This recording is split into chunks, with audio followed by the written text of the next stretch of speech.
When I first heard this song, I wanted to learn how they got that sound. And here's how I was able to recreate the intro to Kacey Musgrave's Cardinal. To fully understand why this effect is so creative, we need to look back at recording studio history and how the modern recording studio is embracing its past limitations. Back before computers allowed us to record just about anywhere, we had to record to analog tape machines. A tape machine works by pulling a thin piece of tape coated in iron oxide across a magnetic recording head. When you ran signal through the tape machine, it magnetized the tape and allowed for playback. And this was a huge leap forward for recording technology, as it was the first time ever we could edit our songs or recordings. Prior to tape, everything you recorded was cut direct to disc, so there was no making mistakes. But with this new technology came limitations. If you didn't send enough signal to the tape machine, noise would be introduced to your signal.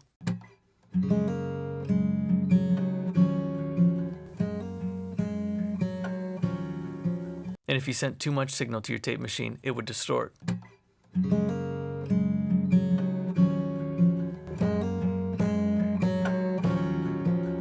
One artifact of recording to tape you may be familiar with is warmth.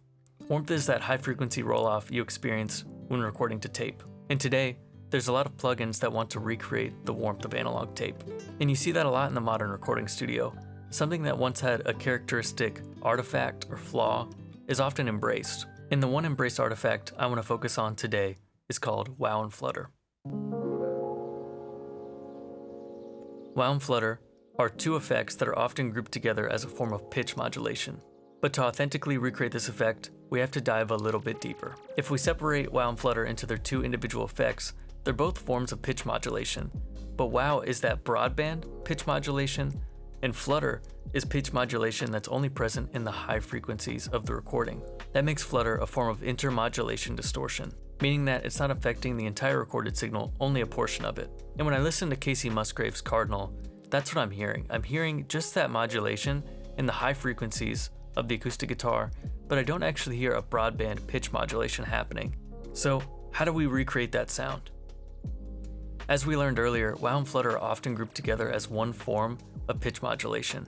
So if we want to authentically recreate this effect, we need something that gives us independent control of wow and flutter. And there's one solution that came to mind: Generation Loss by Chase Bliss. Chase Bliss pedals are known for their depth and their control. This was my first time purchasing a Chase Bliss pedal, and I was really impressed at the depth of their manual and how it's actually a small book. And this pedal is another example of the modern age embracing past limitations. Generation Loss essentially is a broken tape machine in a pedal style format.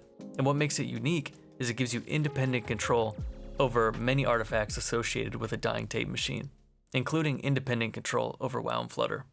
But there must be more that goes into the intro of this song. After the pedal arrived and I spent some time learning it, I sat down to record the intro. I chose the humble SM57.